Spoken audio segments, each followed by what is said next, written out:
ભરતજીએ બિલકુલ રામની નજીક પહોંચવાની તૈયારી છે, ચિત્રકૂટની નજીક પહોંચવાની તૈયારી છે.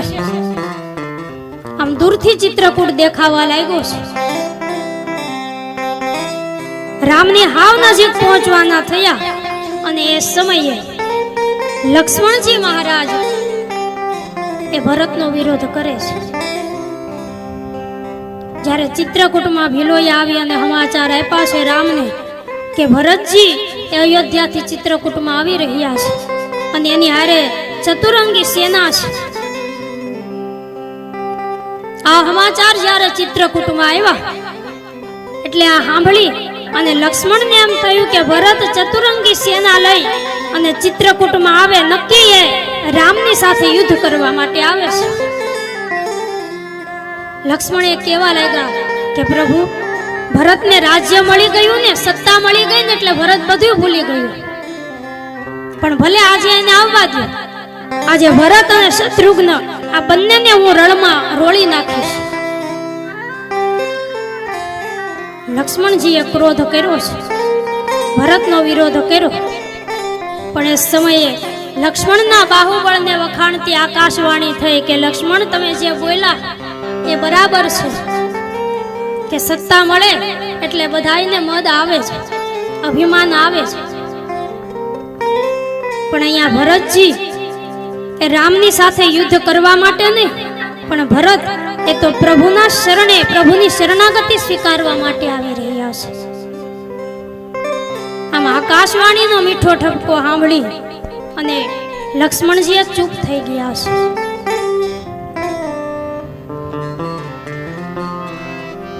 રામની હાવ આપણે નજીક પહોંચી જઈએ અને ત્યારે આપણા પરિવારની જ કોઈ વ્યક્તિ હોય ને એ જ આપણો વિરોધ કરશે.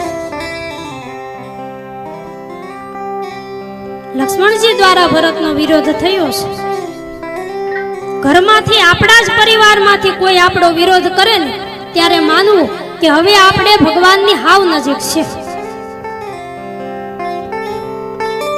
અને એ સમયે એ ભૂમિકાને જાળવી રાખવી, નહીતર ત્યાંથી ઘણા પડાશ.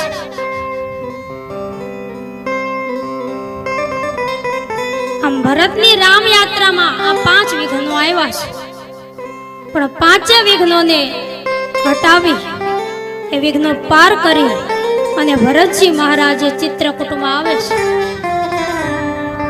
ભગવાન રામ અને ભરતનું પવિત્ર મિલન ચિત્રકૂટમાં થયું છે.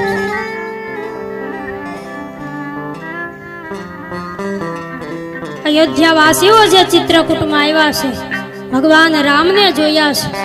અયોધ્યા વાસીઓ મનમાં વિચાર કરે કે હવે અહીંથી કોઈ પાછા વળવાનું ન કે તો 14 વર્ષે રામને ભેગા આમ જ વનમાં કાઢી નાખવા છે. ભગવાન રામે ભરતને સમજાવે છે કે ભરત, આપણા પિતાને વચનો એ ખૂબ પ્રિય હતા અને વચનના કારણે પિતાએ પોતાના પ્રાણને પણ છોડી દીધા છે. એટલા માટે ભાઈ, તું પણ વચનનું પાલન કર અને હું પણ પાલન કરી શકું એટલે મને મદદ કરતો. ભરતજીએ રામને કહેવા લાગ્યા કે પ્રભુ, તમે મારા સ્વામી છો, હું તમારો દાસ છું, તમે જેમ કહો એમ મારે કરવું પડે. તમારી આજ્ઞા એ હું શિરે ચડાવું છું, પણ પ્રભુ, તમારા વિના 14 વર્ષની અયોધ્યાને હું કેમ સંભાળી શકું? મને કંઈક આધાર તો જોઈએ ને, મને આધાર આપો.